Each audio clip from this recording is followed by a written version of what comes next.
నిజాం పరిపాలన నుండి విముక్తి కోసం ప్రాణాలర్పించిన అమరవీరులకు బీజేపీ నాయకులు నివాళులర్పించారు.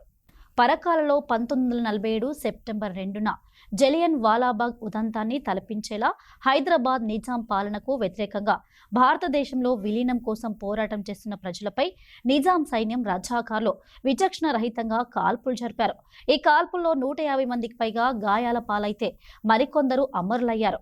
కాగా వారి త్యాగాన్ని గుర్తు చేసుకునేలా పట్టణంలోని అమరవీరుల మైదానంలో అమరవీరులకు బీజేపీ రాష్ట్ర ప్రధాన కార్యదర్శి గుజ్జుల ప్రేమేందర్ రెడ్డి, జిల్లా అధ్యక్షుడు సంతోష్ రెడ్డి, పరకాల నియోజకవర్గం ఇన్ఛార్జి డాక్టర్ ఖాళీ ప్రసాద్, బీజేపీ రాష్ట్ర కార్యవర్గ సభ్యులు పైసలు విజయచందర్ రెడ్డి నివాళులర్పించారు.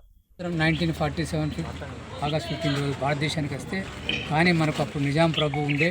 నిజాం ఆ ఇనుప బూట్ల కింద తెలంగాణ ప్రజలు నెగ్గిపోయారు. ఎందరో ఆడపడుచుల శీలాలు గాల్లో కలిసిపోయాయి. వాళ్ళకు వ్యతిరేకంగా మన తెలంగాణ ప్రజలు, ముఖ్యంగా పరకాల ప్రజలు పోరాడి మనకు స్వాతంత్రం తెచ్చుకున్నాం. ఈ స్వాతంత్ర ఉద్యమంలో పరకాల గడ్డ మరవలేనిది.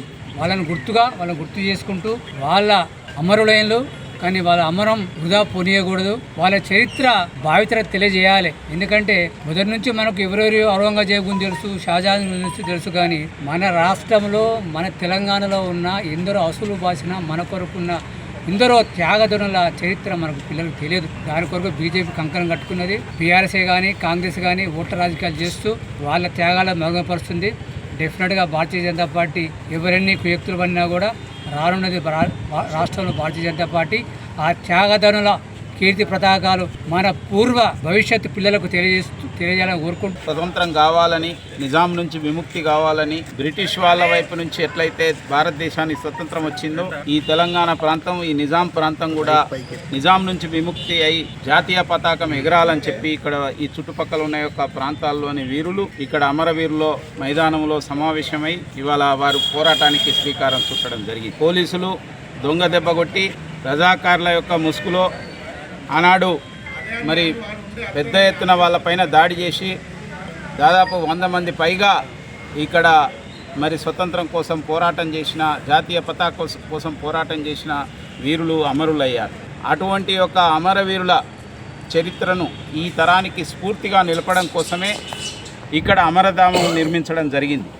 ప్రతి సంవత్సరం కూడా 1998 నుంచి భారతీయ జనతా పార్టీ ఆనాటి యొక్క బీజేపీ జాతీయ అధ్యక్షులు బంగారు లక్ష్మణ్ గారి యొక్క నాయకత్వంలో చెన్నంనేని విద్యాసాగర్ రావు గారు వారి తల్లిగారి పేరుతోని ట్రస్ట్ నిర్మించి ఇక్కడ ఈ యొక్క గొడ్ల అంగడిలో పెద్ద బహిరంగ సభ నిర్వహించి ఈ అమరధామాన్ని ప్రారంభించడం జరిగింది.